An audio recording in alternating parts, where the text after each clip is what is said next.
hai trong số Đàm Tùng Vận, Lưu Diệc Phi, Triệu Lộ Tư và Dương Tử là nữ doanh nhân huyền thoại trong lòng bạn. Nhân vật nữ chính của bộ phim truyền hình cổ trang có nhiều danh tính khác nhau, từ một người cha cho đến một nữ thám tử. Lưu Diệc Phi nổi tiếng pha trà trong Men Hua Lu, Triệu Lộ Tư phản công bằng cách câu hạt trong Bức Màn Ngọc Trai và Bức Màn Ngọc, Đàm Tùng Vận giành chức vô địch dệt thổ cẩm trong Thục Cẩm Nhân Gia, Dương Tử bán hoa trong Vẻ Đẹp Dân Tộc, nữ chính của phim cổ trang trở thành người bán hàng, tạo nên không gian rộng lớn. Sự linh hoạt của những người phụ nữ mạnh mẽ trong phim truyền hình cổ trang đã thay đổi rất nhiều trong những năm gần đây, trước đây chỉ là một cuộc thi để đánh bại người cha. Trong vở kịch Cung Đình có một người vợ lẽ đánh đập Thái hậu, cuối cùng bà đã làm mọi người xung quanh thất vọng và tự anh hùng thật tuyệt vời. Từ đó trở đi, đủ loại nữ anh hùng lên mạng, bao gồm hoàng hậu, công chúa, nữ tướng, nữ thủ tướng, vợ của hầu tước, nữ thám tử, nữ điều tra viên, v.v. đều trở thành đối tượng đấu tranh của chúng ta. Thân phận của các cô gái cũng không đơn giản, công chúa, đại phu nhân và con gái của thành chủ đều là cấp trên. Ví dụ như Địch Lệ Nhiệt Ba và Cung Tuấn diễn trong An Lạc Truyện và Long Song Xin. Hai diễn viên này quá xuất sắc, họ thật mạnh mẽ. Phim truyền hình, truyền thuyết Sở Kiều và Biết hay không của Triệu Lệ Dĩnh đẹp đến mức nhức mắt. Tương lai tươi đẹp của Tang Giang đẹp đến mức khiến bạn muốn nhổ lông mày. Đàm Tùng Vận đã biểu diễn trong Trái Tim Vàng Như Ngọc và Kim đã bắt kịp hai bộ phim truyền hình siêu sống động là Splendid Men và Historical High Oak. Thử Nhìn Thế Giới và Huyền Thoại Chen Kian Kian của Triệu Lộ Tư thực sự khiến mọi người cười ngặt nghẽo. Những bộ phim truyền hình của Bailu như Ninh An is Like a Dream và Du Sen Ru Ru Gu thực sự là những sản phẩm hay. Mấy năm gần đây trong hệ thống cũng không có gì mới, ngay cả kiếm tiền cũng có lẽ là một vấn đề. Các nữ chính cũng đã tìm ra con đường mới, và phải nói rằng điều này phụ thuộc vào cảm hứng của chị Tiên chúng ta. Trong bộ phim truyền hình Men Hua Lu, do Lưu Diệc Phi và Trần Hiểu đóng chính, nữ chính tuy không giỏi lắm nhưng chỉ biết pha trà nên đi bán trà. Từ một quán trà nhỏ đến nhà hàng sang trọng nhất thành phố lớn, anh gặp, yêu mặt lạnh lùng bí ẩn và cao quý Gu Kian Phan, và cuối cùng ổn định cuộc hôn nhân hạnh phúc.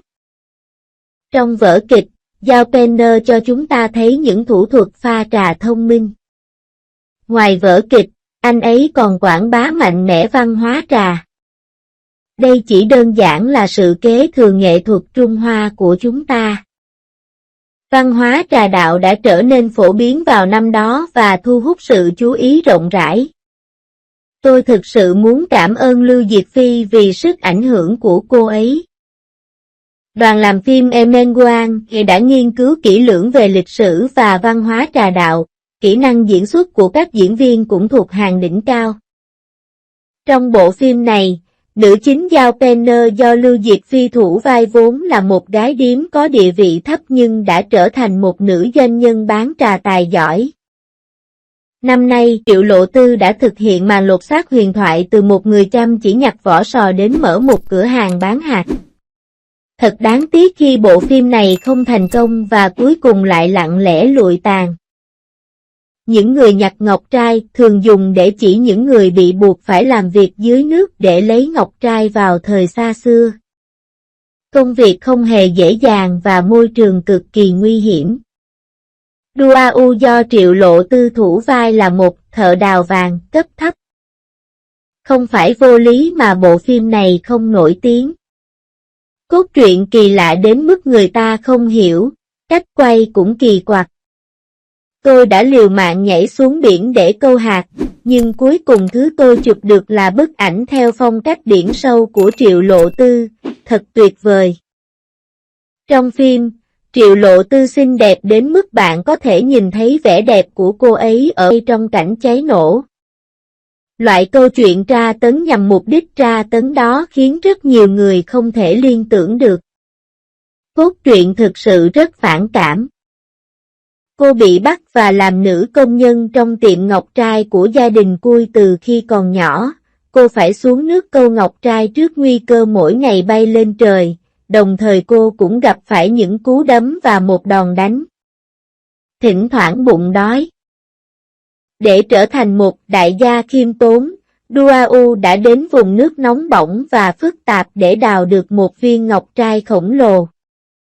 Tuy nhiên, trước khi kịp lấy được công lao, anh đã bị ông chủ trại ngọc trai tống tiền. Tuy nhiên, nhờ trí thông minh và sự chăm chỉ của mình, Duau cuối cùng đã trở thành một phụ nữ bán ngọc nổi tiếng. Ngày nay, bộ phim truyền hình Thục Cẩm nổi tiếng, vừa nghe tên là biết ngay đó là bán vải.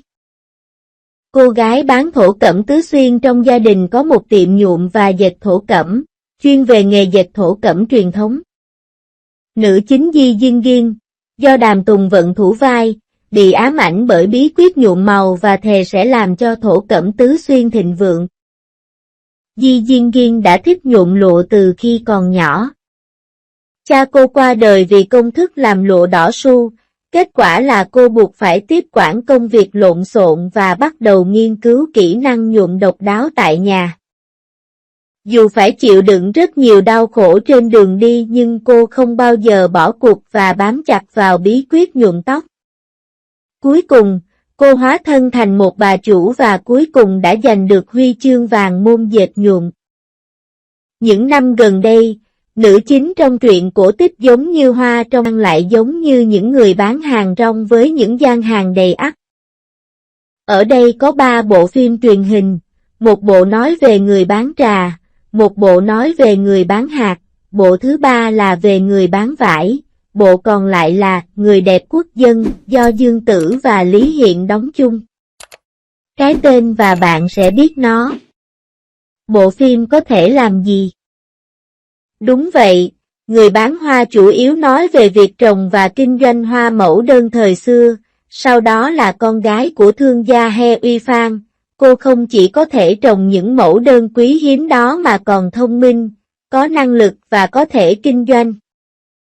Tôi quản lý tiệm hoa cùng với những cô gái xấu số đó, trải qua biết bao khó khăn, cuối cùng tôi cũng có được một tổ ấm nhỏ trên thế giới này.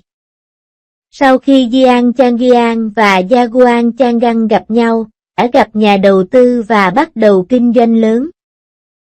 Thành thật mà nói, vị trí vai hiện tại của Dương Tử và Ly trong Sichuan Broca thì thực sự khác nhau.